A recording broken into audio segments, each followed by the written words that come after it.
ಎಲ್ಲರಿಗೂ ಶುಭ ಮುಂಜಾನೆ. ಯೇಸುವಿಗೆ ಸ್ತೋತ್ರ. ಇಂದು 17 ಜುಲೈ 2025. ಈ ದಿನದ ಧ್ಯಾನ ಭಾಗ ಪೌಲನು ಕೊಲೊಸ್ಸೆದವರಿಗೆ ಬರೆದ ಪತ್ರಿಕೆ 1ನೇ ಅಧ್ಯಾಯ ಅದರ 21 ಹಾಗೂ 22 ವಾಕ್ಯ. ಯೇಸು ಕ್ರಿಸ್ತನ ಕುರಿತಾಗಿರುವ 7ನೆಯ ವೈಶಿಷ್ಟ್ಯತೆಯ ಕುರಿತಾಗಿ ಪೌಲನು ಕೊಲೊಸ್ಸೆ ಸಭೆಯ ದೇವಜನರಿಗೆ ಹೇಳಿದ ನಂತರ ಪೌಲನು ಮುಂದುವರೆಸಿ ಸಾಮರಸ್ಯದ ಐಕ್ಯತೆಯ ಅಗತ್ಯತೆಯ ಕುರಿತಾಗಿ 21ನೇ ವಾಕ್ಯದಲ್ಲಿ ಪ್ರತಿಪಾದಿಸುವಂತವನಾಗಿದ್ದಾನೆ. 21ನೇ ವಾಕ್ಯದಲ್ಲಿ ಪೌಲನು ಕೊಲೊಸ್ಸೆ ಸಭೆಯ ದೇವಜನರಿಗೆ ನೆನಪಿಸುವಂಥದ್ದು, ನೀವು ಹಿಂದಿನ ಕಾಲದಲ್ಲಿ ಅನ್ಯರು ದುಷ್ಕೃತ್ಯಗಳನ್ನು ಮಾಡುವವರಾಗಿ ದ್ವೇಷ ಮನಸ್ಸುಳ್ಳವರು ಆಗಿದ್ದೀರಿ. ಪೌಲನು ಎಫೆಸ ಸಭೆಗೆ ಪತ್ರಿಕೆಯನ್ನು ಬರೆಯುವಾಗಲೂ ಇದಕ್ಕೆ ಸಮಾನಾಂತರವಾಗಿ ಹೇಳಿರುವಂಥದ್ದನ್ನು ನಾವು ಕಾಣುತ್ತೇವೆ. ಎಫೆಸ ಪತ್ರಿಕೆ 2ನೇ ಅಧ್ಯಾಯದ 2ನೇ ವಾಕ್ಯದಲ್ಲಿ, ನೀವು ಪೂರ್ವದಲ್ಲಿ ಅಪರಾಧಗಳನ್ನು ಪಾಪಗಳನ್ನು ಮಾಡುವವರಾಗಿದ್ದು ಇಹಲೋಕಚಾರಕ್ಕೆ ಅನುಸಾರವಾಗಿ ನಡೆದುಕೊಂಡಿರಿ.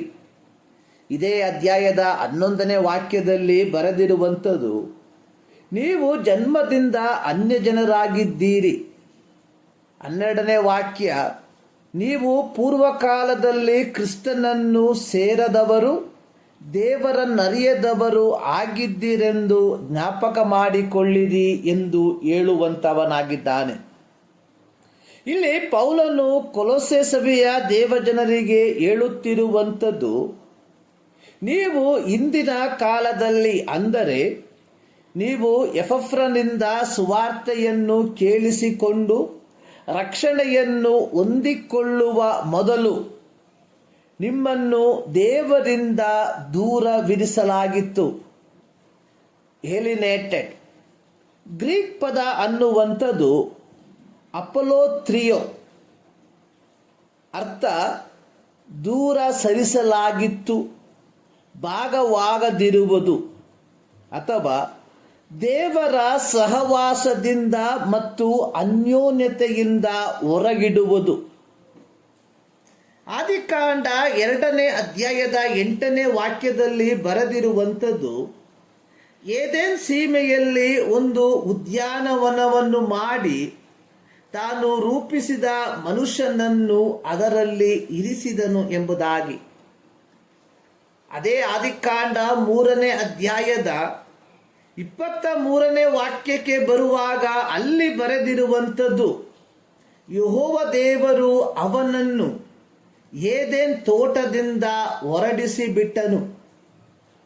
ಅಂದರೆ ದೇವರು ತಿನ್ನಬಾರದೆಂದು ಹೇಳಿದ ಮರದ ಹಣ್ಣನ್ನು ತಿಂದದರ ಫಲವಾಗಿ ಯೆಹೋವ ದೇವರು ಅವರನ್ನು ಆ ತೋಟದಿಂದ ಹೊರಡಿಸಿ ಬಿಟ್ಟನು. ಅರ್ಥ, ದೇವರ ಸಹವಾಸದಿಂದ ಮತ್ತು ಅನ್ಯೋನ್ಯತೆಯಿಂದ ಆದಾಮನನ್ನು ಮತ್ತು ಅವ್ವಳನ್ನು ದೂರ ಸರಿಸಿದನು. ಕೊಲೊಸ್ಸೆ ಪಟ್ಟಣದ ಜನರು ಸಹ ಅನ್ಯರು ದುಷ್ಕೃತ್ಯಗಳನ್ನು ಮಾಡುವವರು ದ್ವೇಷ ಮನಸ್ಸುಳ್ಳವರು ಆಗಿದ್ದರು. ಪೌಲನು ಅದನ್ನು ಜ್ಞಾಪಕಪಡಿಸುತ್ತಿದ್ದಾನೆ. ಕೊಲೊಸ್ಸೆ ಪಟ್ಟಣದ ಜನರು ಸೃಷ್ಟಿಕರ್ತನಾದ ದೇವರೊಂದಿಗೆ ಯಾವ ವಿಧವಾದ ಅನ್ಯೋನ್ಯತೆ ಇಲ್ಲದವರಾಗಿದ್ದರು. ಕಾರಣ ಅವರು ಆಂತರಿಕವಾಗಿ ದ್ವೇಷ ಮನಸ್ಸುಳ್ಳವರಾಗಿದ್ದರು. ಪಾಪವು ಉತ್ಪತ್ತಿಯಾಗುವಂಥದ್ದು ಹೃದಯದಿಂದ.